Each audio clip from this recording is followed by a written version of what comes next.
നമസ്കാരം, എല്ലാവർക്കും രേഷ് ഹിന്ദി വിദ്യാലയത്തിലേക്ക് സ്വാഗതം. ഇന്ന് നമ്മൾ പഠിക്കാൻ പോകുന്നത് 7ാം ക്ലാസ്സിലെ ഇക്കായി 1 7ാം ക്ലാസ്സിലെ പാഠഭാഗം 1 തുറക്കുമ്പോൾ നമ്മൾ ആദ്യം കാണുന്നത് ഒരു പെൺകുട്ടി. ആ പെൺകുട്ടി ജനാലയിലൂടെ പുറത്തേക്ക് നോക്കി നിൽക്കുന്നു. എന്തിനാണ് നോക്കി നിൽക്കുന്നത്? ഒരു മരത്തെ. പെൺകുട്ടിയെ പറയുന്നതാണ് ലടുക്കി. ജനലിനെ ഗിടുക്കി. രണ്ടങ്ങോട്ടും ഇങ്ങോട്ടും തെറ്റരുത്. പെൺകുട്ടിയെ ലടുക്കി എന്നും ജനലിനെ ഗിടുക്കി എന്നും പറയും. പിന്നെ പുറത്തൊരു മരമുണ്ട്. ആ മരത്തിനെ പറയുന്ന പേരാണ് ഗുൽമോഹർ. അതിൻ്റെ മലയാളം വാഗമരം, അല്ലെങ്കിൽ മറ്റൊരു പേരും കൂടിയുണ്ട് പൂമരം. ഇനി ഈ പൂമരം എവിടെയാണ് കണ്ടിട്ടുള്ളത് നിങ്ങൾക്ക് ഓർമ്മയുണ്ടോ? റോഡിൻ്റെ 2 സൈഡിലായിട്ട് വളരെ ഉയരത്തിൽ നിറച്ച് പൂവായിരിക്കും. അത് ചുവപ്പും അതുപോലെ തന്നെ മഞ്ഞ നിറത്തിലുള്ള പൂക്കളാണ് നമുക്കിതിലധികവും കാണാൻ സാധിക്കുക. നമ്മളിത് കൂടുതലും കണ്ടിട്ടുണ്ടാവുക റോഡിൻ്റെ സൈഡിലായിരിക്കും അല്ലേ? ഒന്ന് ഓർത്തു നോക്കിയേ. ഇതാണ് നമ്മൾ ആ ചിത്രത്തിൽ കാണുന്നത്. ഒരു പെൺകുട്ടി, ഒരു ജനല, പിന്നെ ഒരു പൂവുള്ള ഒരു മരം. അല്ലെ, ആ മരത്തിന് വാഗമരം എന്ന് പറയും. ഇനി ഈ ചിത്രത്തിൽ എന്താണെന്ന് മനസ്സിലായില്ലേ? ഇനി ആ ചിത്രത്തിൻ്റെ താഴെ കാണുന്നത് കത്ത്. ഹിന്ദിയിൽ പത്ര എന്ന് പറയും. പത്ര എന്ന് വെച്ചാൽ കത്ത്. നിങ്ങൾ കത്ത് കണ്ടിട്ടുണ്ടോ? നിങ്ങൾ കത്ത് എഴുതാറുണ്ടോ? നിങ്ങളുടെ അച്ഛനോ അമ്മയോ അങ്ങനെ മുതിർന്നവർ ആരെങ്കിലും നിങ്ങൾ പറയുന്നത് കേട്ടിട്ടുണ്ടാവും, ഞങ്ങൾ കത്ത് എഴുതാറുണ്ട് എന്നൊക്കെ. ഇല്ലേ?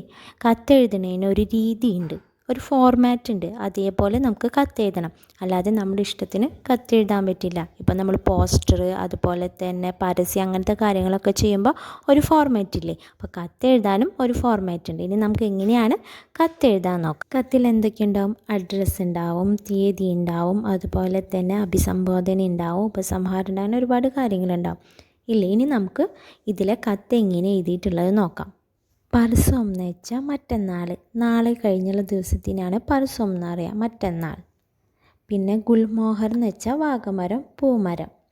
പാഞ്ച്വാം എന്ന് വെച്ചാൽ 5ാമത്തെ. ജന്മദിൻ, ജന്മദിവസം. വർഷഗാണ്ട്, വാർഷികം. ജറൂർ, തീർച്ചയായും. ശ്യാം, വൈകുന്നേരം. 4:30 ബജെ എന്ന് വെച്ചാൽ 4:30. ഈ കത്ത് ആർക്കാണ് എഴുതിയിട്ടുള്ളത്? മീനയാണ് കത്ത് എഴുതിയിട്ടുള്ളത്. ആർക്കാണ് എഴുതിയിട്ടുള്ളത്? അവളുടെ സുഹൃത്തായ നിർമ്മലിന്.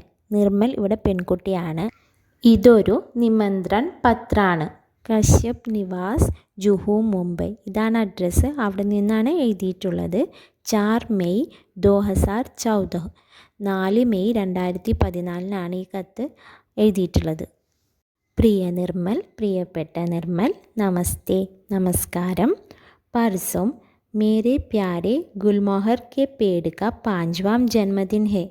പർസോം മേരെ പ്യാരെ, നാളെ കഴിഞ്ഞതായത് മറ്റന്നാൾ, എൻ്റെ പ്രിയപ്പെട്ട ഗുൽമോഹർ കെ പേട് ക, ഗുൽമോഹർ പേടിൻ്റെ 5വാം ജന്മദിൻ ഹെ, 5ാമത്തെ ജന്മദിനമാണ്. പർസോം മേരെ പ്യാരെ ഗുൽമോഹർ കെ പേട് ക 5വാം ജന്മദിൻ ഹെ, മറ്റന്നാൾ എൻ്റെ പ്രിയപ്പെട്ട ഗുൽമോഹർ മരത്തിൻ്റെ 5ാം ജന്മദിനമാണ്. മേം ഉസ്കി വർഷഗാണ്ട് മനാ രഹി ഹും. മേം ഉസ്കി വർഷഗാണ്ട് മനാ രഹി ഹും, ഞാൻ അവളുടെ വാർഷികം ആഘോഷിക്കുകയാണ്. തും സറൂർ ആന, നീ തീർച്ചയായും വരണം. പർസോം ശ്യാമുക്കോ 4:30 ബജെ, മറ്റന്നാൾ വൈകിട്ട് 4:30-ക്കാണ്. തുമാരി മീന, നിൻ്റെ പ്രിയപ്പെട്ട മീന. പത്ര ഇങ്ങനെയാണ് എഴുതാൻ. അതിൻ്റെ ഫോർമാറ്റൊക്കെ കണ്ടല്ലോ. ഇതിൽ ആർക്കാണ് എഴുതിയിരിക്കുന്നത്? മീന നിർമ്മലിനാണ് എഴുതിയിരിക്കുന്നത് കത്ത്, അല്ലേ? ഇനി നമുക്ക് ബധായി കാർഡ് എങ്ങനെയാണ് എഴുതാൻ നോക്കാം. ബധായി കാർഡ് എന്ന് വെച്ചാൽ ആശംസാ കത്ത്. ബർത്ത്ഡേക്കോ കല്യാണത്തിനോ അല്ലെങ്കിൽ ഇതേപോലെ വേറെ എന്തെങ്കിലും ഫങ്ഷനൊക്കെ നമ്മൾ ക്ഷണിക്കുമ്പോൾ ഒരു കത്തുണ്ടാക്കും, ആശംസാ കാർഡ്. ഇനി നമുക്ക് ഹിന്ദിയിൽ എങ്ങനെയാണ് ബധായി കാർഡ് ഉണ്ടാക്കാൻ നോക്കാം. അതിൻ്റെ ചെറിയൊരു ഫോർമാറ്റ് നോക്കാം. ബധായി കാർഡ് എന്ന് വെച്ചാൽ ആശംസാ കാർഡ്. ഈ പാഠത്തിൽ ബധായി കാർഡ് ഉണ്ടാക്കാൻ പറയുന്നുണ്ട്. അപ്പോൾ എല്ലാവരും അത് ഉണ്ടാക്കി നോക്കണം. കുറച്ച് ഉദാഹരണം ഞാനിവിടെ കാണിച്ചു തന്നിട്ടുണ്ടായിരുന്നു എങ്ങനെയാണ് ബധായി കാർഡ് എന്നുള്ളത്. അതുപോലെ നിങ്ങൾ എന്താണെങ്കിലും ചെയ്ത് നോക്കണം. ഇനി ഈ പാഠത്തിൻ്റെ ബാക്കി ഭാഗവുമായിട്ട് അടുത്ത ക്ലാസ്സിൽ കാണാം. നിങ്ങളുടെ അഭിപ്രായങ്ങളും നിർദ്ദേശങ്ങളും കമൻറ്റ് ചെയ്യാൻ മറക്കരുത്.